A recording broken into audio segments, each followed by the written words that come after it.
Good morning, stone fabricators. It's Don Duran with NSI Solutions. What I have here is a center water feed Makita PW 5001C polisher and the new Seam Phantom 2.0 Deluxe, and I'm going to show you how to assemble those together. This is the assembly kit for this. Of course, like all of our stuff, everything comes in a complete kit. This one states right on here, center water feed Makita, model number, and then it tells you get your clamps, your gauge blocks, which are in the shrink wrap here, your mounting plate, your spacer block, and your attachment hardware. Okay, like all of these, I like to back these angle adjustment set screws out so they're not protruding from the back of the plate. They have Loctite pre-applied, so they're a little bit stiff, but they should back right out. 3mm Allen wrench to remove these screws that holds the head together.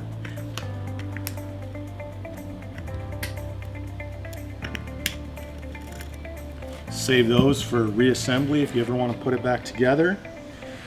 Your spacer here only really fits on one way.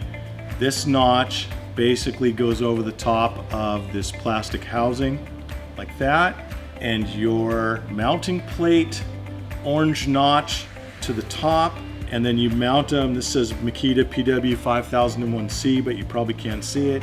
You mount them so that the text in this orientation is down, but it will be visible when you attach it to the Seam Phantom.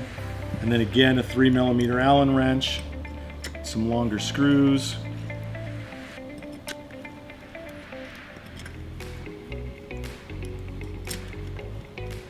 snug those down.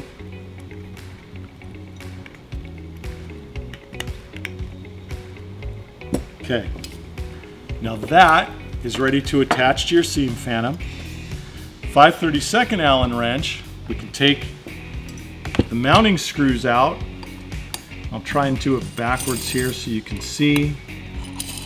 What's happening is the captured nut on the back side is falling out once these are loose. So you have 4 nuts and 4 screws.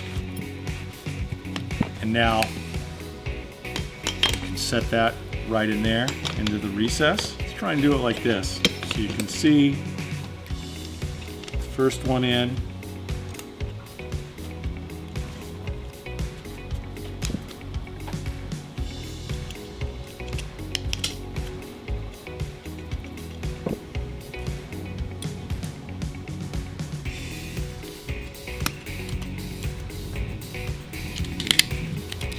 Okay, snug those down.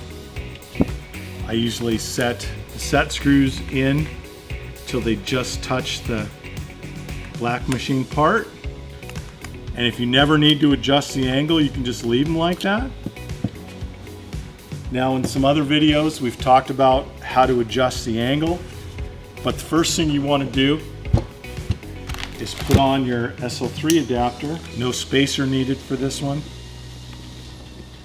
And I'm holding the lock button on that side. Now, you can check your angle there, and you can see, it's probably hard to see, but that is really square. So that is a good place to start. Make some test seams, and then if you want to change the angle, either make it slightly open on the bottom or change it at all for any reason, you can loosen these up. Your plate mounting screws, and then use an 1/8" Allen wrench to adjust the angle of the plate and then tighten it back down. A little bit of that is personal preference.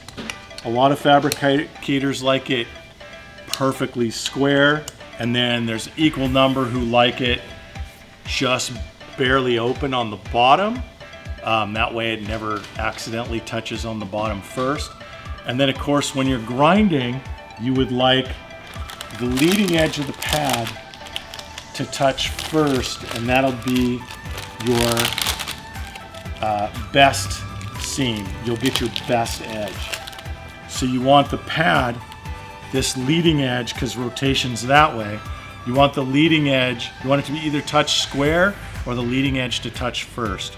You don't want it dragging, and you can adjust that angle here. So there's the assembly of the center water feed Makita polisher to a Seam Phantom 2.0 Deluxe. If you have any questions, you could always shoot us an email at info@nsisolutions.com. We never know how to end these videos. I don't know. Outro of the day. See ya!